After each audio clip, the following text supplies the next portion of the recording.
आइए आपको सीधे लिए चलते हैं देवभूमि, जहां पर मुख्यमंत्री पुष्कर सिंह धामी इस समय जनता को संबोधित करें। सुनिए क्या कुछ कह रहे हैं। ऐसे समय में जब हमने कोरोना महामारी जैसी बीमारियों का सामना किया, चुनौतीपूर्ण जो ये हमारे देश के सामने चुनौती थी, आपके नेतृत्व में उसका व्यवस्थापन सही तरह से व्यवस्थित किया गया और भारत दुनिया की 11वें नंबर की अर्थव्यवस्था से 5वें नंबर की अर्थव्यवस्था आपके नेतृत्व में बना है। भाइयों बहनों, आज कोई दुश्मन हमारी ओर आंख उठाकर देखने की हिम्मत नहीं करता है। मेरा मानना है कि यही मोदी जी की गारंटी है कि आज का नया भारत पुनः विश्व गुरु के साथ साथ विश्व शक्ति बनने के मार्ग पर भी तेजी से आगे बढ़ रहा है।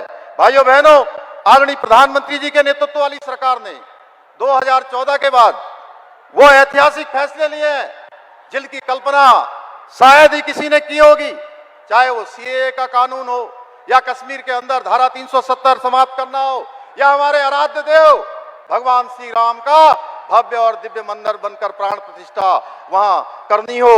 भाइयों बहनों, 3 तलाक से मुस्लिम बहनों को मुक्ति दिलाने का काम हो, सर्जिकल स्ट्राइक हो, ऐसे फैसले हैं जिन्हें हम नहीं पूरी दुनिया, पूरा भारत सदियों तक याद रखेगा।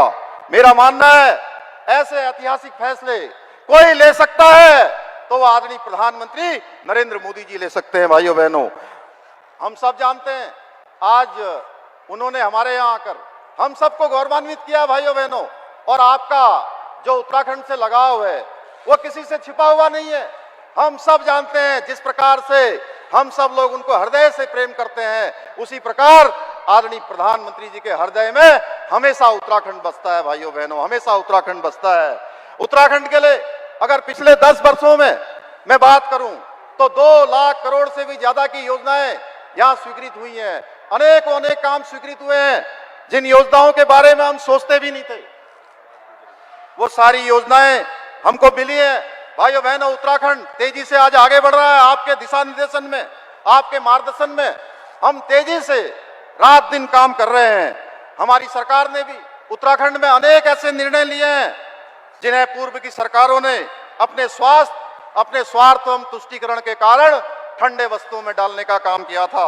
भाइयों बहनों, विपक्षी दल विशेष रूप से कांग्रेस ने जनता को वर्षों तक केवल और केवल यहां लूटने का काम किया है। अपने समय में कोई काम नहीं किया है, केवल और केवल कारनामे किए हैं।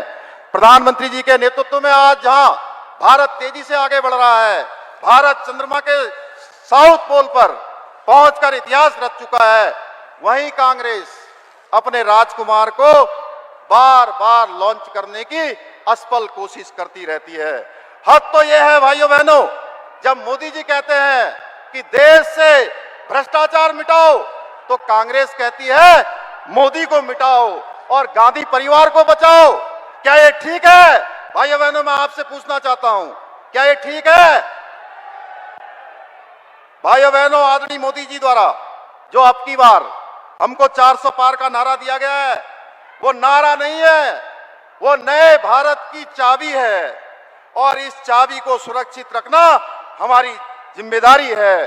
क्योंकि अगर मैं आदरणीय प्रधानमंत्री जी के शब्दों में कहूं तो यही समय है और सही समय है।